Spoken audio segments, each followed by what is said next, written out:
প্রিয় দর্শক, আপনারা দেখছেন শিশির লার্নিং ইনভেস্টমেন্ট গোল। দেশ ও দেশের বাইরে থেকে যারা দেখছেন তাদের সবাইকে স্বাগত জানিয়ে শুরু করছি আজকের ভিডিও। আজকের ভিডিওর বিষয় কুইন সাউথ টেক্সটাইল মিলস লিমিটেডের financial analysis for DSC and CSC investor.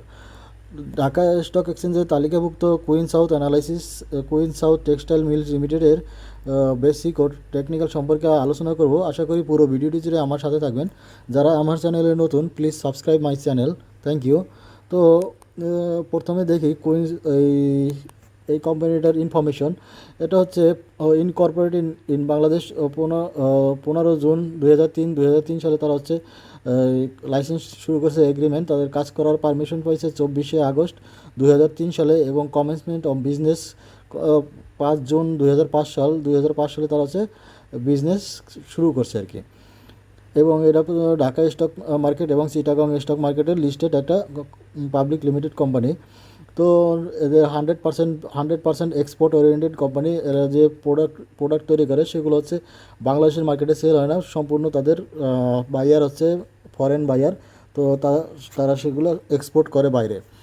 তাদের ফ্যাক্টরি হচ্ছে ঢাকা ইপিজেড সাভারে। তো এর মেইন অফিস অর্থাৎ হেড অফিস লোকেটেড বারিধারা ডিওএসএসে এদের হেড অফিস। তো এই ছিল এদের কোম্পানি সম্পর্কিত ইনফরমেশন।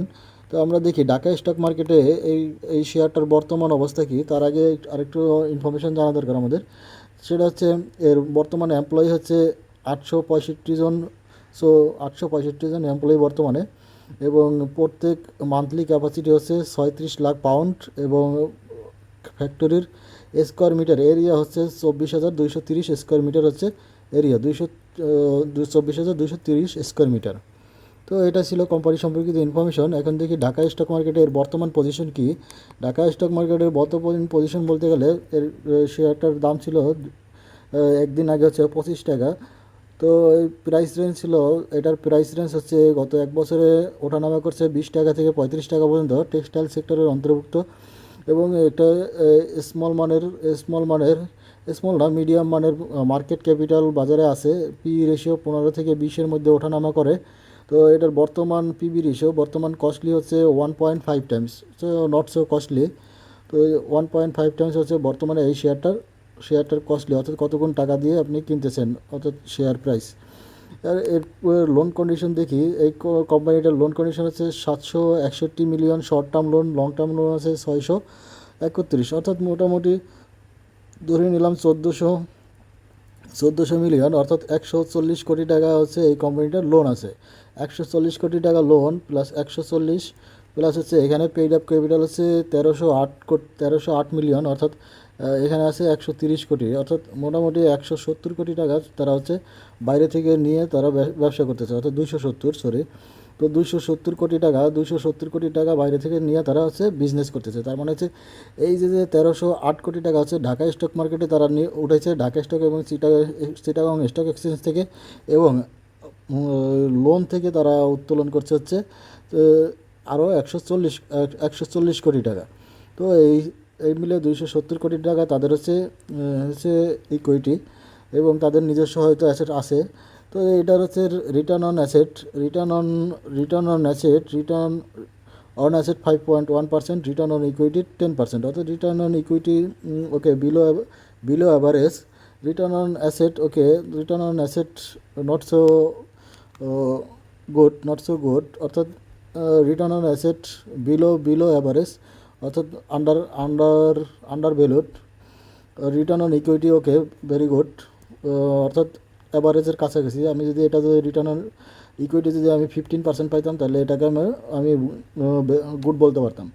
তো এখানে যদি আমি দেখি শেয়ার হোল্ডিং পজিশন বর্তমানে শেয়ার স্পন্সর ডিরেক্টরের সাথে এদের বছর ইয়ার এন্ডিংয়ের তাদের শেয়ার হোল্ডিং ছিল 53.23%, বর্তমানেও তাদের 53.23%, অর্থাৎ স্পন্সর ডিরেক্টরদের কাছে সেম পরিমাণ শেয়ার এখনও পর্যন্ত আছে, তারা কোনো শেয়ার নড়াচড়া করে নাই।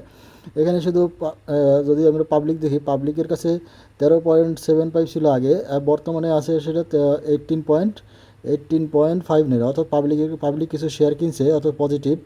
ফরেনের কাছে আগে ছিল 16.81, বর্তমানে সেটা আছে 0.13, অর্থাৎ পুরোপুরি ফরেন যে ইনভেস্টর ছিল, তো পুরোপুরি ফরেন ইনভেস্টরটা চলে গেছে এই কোম্পানি থেকে, অর্থাৎ ফরেন ইনভেস্টর পুরোপুরি চলে গেছে এই কোম্পানি থেকে। So very negative sign for this company. তো ইনস্টিটিউশন কোম্পানি, বাংলাদেশে যে ইনস্টিটিউশন কোম্পানিগুলো আছে, তো তাদের কাছে শেয়ার ছিল 16.21, বর্তমানে সেটা আছে 28.08। অর্থাৎ এখানে যে ফরেন অর্থাৎ foreign currency hold, foreign investor যারা ছিল, তাদের শেয়ারগুলো হচ্ছে ইনস্টিটিউশন কোম্পানিগুলো তারা হচ্ছে শেয়ার কিনে নিছে, এবং পাবলিক কিছু শেয়ার কিনছে। অর্থাৎ পুরো এখন বলা চলে যে ফরেন ইনভেস্টর সেক্টরটা নীল হয়ে গেছে এই কোম্পানিটার ক্ষেত্রে। তো এটা একটা গুড সাইন ব্যাড সাইন যেভাবে বলেন, তো সেরকম এরকমই বর্তমান অবস্থা। তো তো এটা যদি গ্রাফ আকারে দেখেন, তো সেটা হচ্ছে 53। তো এখানে হয়তো স্পন্সর ডিরেক্টর ভেরি স্ট্রং ইনি ফরেন বর্তমানে 0.13। এটা হচ্ছে একটা অন্যরকম সাইন দেখাচ্ছে, কারণ ফরেনেরা মনে হয় এদের ইন্টারেস্ট হারাই ফেলছে। তো ইনস্টিটিউশন কাছে 28.05, এবং পাবলিকের কাছে হচ্ছে 18.59। তো এই পরিমাণে ছিল বর্তমানে শেয়ার 18.59 পাবলিকের কাছে। তো পাবলিকের কাছে হিউজ পরিমাণ শেয়ার না, যেহেতু হিউজ পরিমাণ শেয়ার পাবলিকের কাছে না, সেহেতু এই শেয়ারটার ভোলাটিলিটি অর্থাৎ আপ ডাউন খুব কম হবে। তো যতটুকু হোক, তো সেটা একটা নির্দিষ্ট একটা রেঞ্জের মধ্যে থাকবে, কারণ পাবলিক যখনই পার্টিসিপেশন বেশি থাকবে, তখন সেই সেই স্টকটার হচ্ছে ভোলাটিলিটি বেশি থাকে। তো এখন যদি দেখি এদের আর্নিং কেমন, এবছরের আর্নিং ফার্স্ট কোয়ার্টারে আর্নিং ছিল হচ্ছে 0.35। যদি এরা হচ্ছে এক বছরের ইনকামটা কত হবে সেটা যদি আমরা একটু ধারণা করি, তো এক বছরে তারা হচ্ছে 1 টাকা 20 পয়সা যদি অ্যাভারেজ ইনকাম করে, 1 টাকা 20 পয়সা হতে পারে। তো বর্তমানে নেট অ্যাসেট ভ্যালু হচ্ছে 16.16, অর্থাৎ 16.66, 16.66। তো এটা আছে নেট অ্যাসেট ভ্যালু 16.66। তো আমরা যদি হিস্টোরিক্যাল দেখি, তো গত বছর হচ্ছে ডিভিডেন্ড দেওয়ার সময় তাদের ইপিএস ছিল, আর্নিং পার শেয়ার 1 টাকা 25 পয়সা। তার আগের বছর 2020 সালের ইয়ার এন্ডিংয়ে এদের আর্নিং পার শেয়ার ছিল 0.96। তো অর্থাৎ সর্বোচ্চ ইনকাম ছিল হচ্ছে 2018 সালে হচ্ছে সর্বোচ্চ ইনকাম ছিল 2018 সালে 1.96। তারপরে তাদের ইনকামটা ডিক্রিজ করছে। তো 2018 সালে তাদের একটা ভেরি গুড ইয়ার ছিল। তো তারা তখন খুব ভালো একটা বিজনেস করছে। তো বিজনেস করার পরে 1.96 তারা হচ্ছে বাজারের থেকে 10% ডিভিডেন্ডকে শেয়ার ডিভিডেন্ড দিছে, এবং 7% ক্যাশ বোনাস দিছিল, অর্থাৎ 1.7। তো 1.96 টাকায় হচ্ছে ইনকাম করার পরে 1.7 দিছে। তো সেটা ভেরি গুড বলা চলে, very good dividend pay out. আবার এখানেও যদি আমরা দেখি যে আর্নিং পার শেয়ার 1.25, আর হচ্ছে তারা হচ্ছে ডিভিডেন্ড দিছে 10% ক্যাশ, 10% শেয়ার বোনাস, অর্থাৎ এখানে ধরে নিলাম 2 টাকা দিছে। অর্থাৎ 1 টাকায় ইনকাম করে তারা 1 টাকা 25 পয়সা ইনকাম করে 2 টাকা বোনাস দিছে। তার মানে হচ্ছে তারা তাদের মূলধন তারা হচ্ছে কমাইছে। তার মানে মূলধন কমাইছে। এখানে যদি দেখেন আগের বছরের মূলধন ছিল 16.64, এবছর এটা গত বছরের ইয়ার এন্ডিংয়ে এটা কমে গেছে। তো সেই মূলধনটা কমাইছে 16.64 থেকে চলে গেছে 16.31-এ। তো এবছর আবার কোম্পানিটা ঘুরে দাঁড়ানোর চেষ্টা করছে। প্রথম কোয়ার্টারে দেখা যাচ্ছে 16.66। আমার মনে হচ্ছে এদের নতুন করে আবার কিছু অর্ডার পাইছে হয়তো, সেই জন্য বিজনেসটা আবার ঘুরে দাঁড়িয়েছে আমার মনে হচ্ছে, যেহেতু আর্নিং পার শেয়ার একটু ইনক্রিজ। এরপরে এই আরেক কোয়ার্টারের রেজাল্ট দিলে বোঝা যাবে যে এই কোম্পানিটা এই বছর কীরকম ব্যবহার করবে। তবে এখন বর্তমানে বেয়ারিশ ট্রেন্ডে আছে। তো বেয়ারিশ ট্রেন্ডে থাকার ফলে হয়তো অনেকে চিন্তা করতেছেন সেল করবেন কিনা, বাই করবেন কিনা। তো এটা দেখার জন্য আপনার হিস্টোরিক্যাল লো দেখবেন, যে এটা হিস্টোরিক্যাল কত ছিল হাইয়েস্ট। তো আমরা যদি গত 3 মাসের জিনিসটা নিয়ে চিন্তা করি, তো 3 মাসে 32, এখানে গত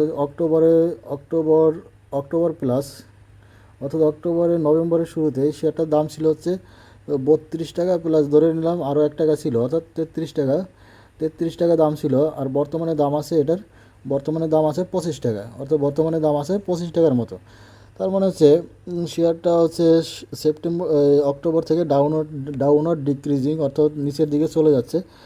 তো এটা নিচের দিকে চলে যাওয়ার কারণ হচ্ছে ফরেন ইনভেস্টররা, দেখলাম যে ফরেন ইনভেস্টররা তাদের সব শেয়ারগুলো সেল দিছে। এর একটা কারণ হচ্ছে এটাই হচ্ছে একটা কারণ। কারণ এখানে end of December, sorry end of গত বছরের যে জুন ফাইনালের পরে এদের ইয়ার এন্ডিংয়ের পরে এদের কাছে মোটামুটি ভালো পরিমাণ শেয়ার ছিল ফরেন ইনভেস্টরদের কাছে। তারা সেগুলো সেল করে দিছে। সেল করে দেওয়ার ফলে এই গ্রাফটা হচ্ছে নিম্নমুখী হইতেছে। তো আমরা যদি এক বছরের গ্রাফ থেকে দেখি, এক বছরের গ্রাফে দেখা যাচ্ছে যে গত এখানে যে স্পাইকটা ছিল, অর্থাৎ নভেম্বরের শুরুতে যে স্পাইকটা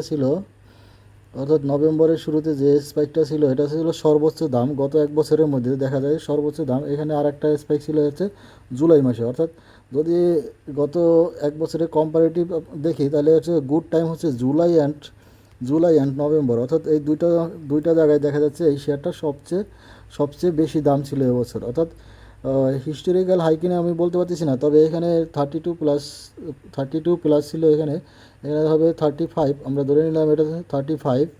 এখানে সর্বোচ্চ দাম হচ্ছে ধরে নিলাম 35, অর্থাৎ এই পজিশনে সর্বোচ্চ দামটা ছিল 35 ধরে নিলাম, ঠিক আছে। তো মানে গত এক বছরে হিস্টোরিক্যাল হাই ছিল 35। তো এটা যদি আমি গত 5 বছরের কন্টিনিউয়াস গ্রাফের দিকে তাকাই তাহলে আমরা কি দেখতে পাই? অর্থাৎ পাঁচ বছরের দিকে তাকাইলে এখানে আমরা হচ্ছে এটা 45, এই লাইনটা হচ্ছে 45, তারপর হচ্ছে 50, তারপরে এটা ধরে নিলাম 55। অর্থাৎ সর্বোচ্চ দাম ছিল এটার 55 টাকা, হিস্টোরিক্যাল হাই ছিল 55 টাকা। সেটা কত সালে? 2018 সালে। অর্থাৎ 2018 সালে তাদের ইনকাম ভালো ছিল, তাদের বিজনেস শুরু করছে প্রথম। অর্থাৎ তখন থেকে এই শেয়ারটার প্রাইস উপরের দিকে ছিল 2018 সালে তাদের আর্নিংও ভালো ছিল একটু, তো সেই জন্য প্রাইসটাও উপরের দিকে ছিল। তারপরে আর্নিং কন্টিনিউ ড্রপ করছে, সেই জন্য শেয়ারের প্রাইসটাও এখনও পর্যন্ত ওইরকমই আছে। তবে এখানে 5 বছরের যদি আমরা ভোলাটিলিটি দেখি 5 বছরে, তো 5 বছরের ভোলাটিলিটি কত? অর্থাৎ সর্বনিম্ন দাম যদি আমরা এখানে দেখি, সর্বনিম্ন দাম এটা কত হবে? ধরে নিলাম এটা 15 থেকে 18 টাকা। অর্থাৎ 18 টাকা তো সর্বোচ্চ ভোলাটিলিটি হচ্ছে এখান থেকে এটা হচ্ছে ভোলাটিলিটি, হাইয়েস্ট ভোলাটিলিটি। অর্থাৎ 18 15 3 18, ধরে নিলাম 18 টাকা থেকে হচ্ছে 55 টাকা। অর্থাৎ 18 থেকে 55 টাকা হচ্ছে হাইয়েস্ট ভোলাটিলিটি। বর্তমানে এটার দাম আছে হচ্ছে 25 টাকা। তো এটা যদি বিজনেসটা ঘুরে দাঁড়াইলে তারপরে হচ্ছে এই শেয়ারটার দাম আবার বাড়বে। কারণ হচ্ছে দেখা যাচ্ছে যে গত কোয়ার্টারে তাদের নেট অ্যাসেট ভ্যালু বৃদ্ধি পাইছে এবং আর্নিং পার শেয়ার তারা হচ্ছে পজিটিভ আর্নিং পার শেয়ার ছিল। তো আর্নিং পার শেয়ার পজিটিভ। যদি আমরা এর পরের কোয়ার্টারে, অর্থাৎ সামনের কোয়ার্টারে যদি যে ইপিএসটা দিবে সেখান থেকে আমরা বুঝতে পারবো যে এই কোয়ার্টারের সামনের দিনগুলো কেমন হবে।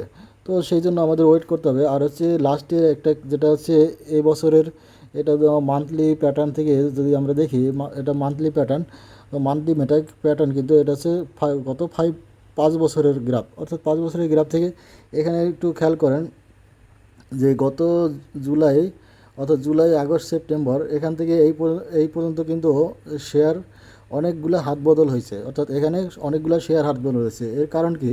এর কারণ হয়েছে তখন জুন ফাইনালে জুন 30 তাদের কাছে হচ্ছে ফরেন ইনভেস্টরদের কাছে 18% শেয়ার ছিল, 18% আর 13%। সেই শেয়ারটা এখন তাদের কাছে হচ্ছে 0.13%। তো খুবই নগণ্য একটা শেয়ার এখন ফরেন হোল্ডিংয়ের কাছে আছে। সেই জন্য এই ভলিউমগুলো অনেক বড় তারা হচ্ছে বিক্রি করে শেষ করে দিছে। তার মানে তারা এই পর্যন্ত সব এ মাসের শেষ পর্যন্ত, ডিসেম্বরের শেষ পর্যন্ত তারা সব বিক্রি করে শেষ করে ফেলছে। আর এখন হচ্ছে নতুন বছর শুরু হয়েছে, তো সেক্ষেত্রে একটা গ্রিন ক্যান্ডেলস্টিক অর্থাৎ ইনভার্টেড হ্যামার দেখা যাচ্ছে। তো inverted hammer very good sign. অর্থাৎ ইনভার্টেড হ্যামার হচ্ছে আপ ট্রেন্ডের পরে ডাউন ট্রেন্ডে ইনভার্টেড হ্যামার ফর্ম করছে। তার মানে হচ্ছে নেক্সট ট্রেন্ডটা হচ্ছে আপ ট্রেন্ড। অর্থাৎ আপনারা দেখতে পাবেন হয়তো নেক্সট মান্থ অথবা ফিউচার কয়েকদিনের মধ্যে এই শেয়ারটার দাম বৃদ্ধি পাবে, হয়তো 1 মাসের মধ্যে, উইদিন 1 মান্থ। কারণ আমার অভিজ্ঞতা বলে যখনই ইনভার্টেড হ্যামার ফর্ম করে ডাউন ট্রেন্ডে যদি ইনভার্টেড হ্যামার ফর্ম করে এরকম, সো এটা যদি ডাউন ট্রেন্ডে ফর্ম করে তো নেক্সট এক্সপাই হয় পজিটিভ। অর্থাৎ নেক্সট স্পাইক হয় পজিটিভ, অর্থাৎ বুলিশ মার্কেট। আর এটা যদি আপ ট্রেন্ডে ফর্ম করতো, অর্থাৎ উপরের ট্রেন্ডে এটা ফর্ম করতো, উপরের ট্রেন্ডে যদি ফর্ম করে সে, আমি যদি একটু ভালোভাবে দেখানোর চেষ্টা করি, যদি উপরের ট্রেন্ডে ফর্ম করতো এরকম, উপরের ট্রেন্ডে যদি ফর্ম করতো এরকম ফর্ম করলে উপরের ট্রেন্ডে অর্থাৎ বুলিশ ট্রেন্ডে ফর্ম করলে নেক্সট মার্কেটটা হচ্ছে বেয়ারিশ মার্কেট। তো আশা করি বুঝতে পারছেন যে উপরের ট্রেন্ডে যদি ইনভার্টেড হ্যামার ফর্ম করে তাহলে এটা হচ্ছে বুলিশ ট্রেন্ডে যদি এটা ইনভার্টেড হ্যামার ফর্ম করে, সো নেক্সট মার্কেটটা হচ্ছে বেয়ারিশ মার্কেট। এটা নর্মালি মার্কেট অ্যানালাইসিসটা এরকম।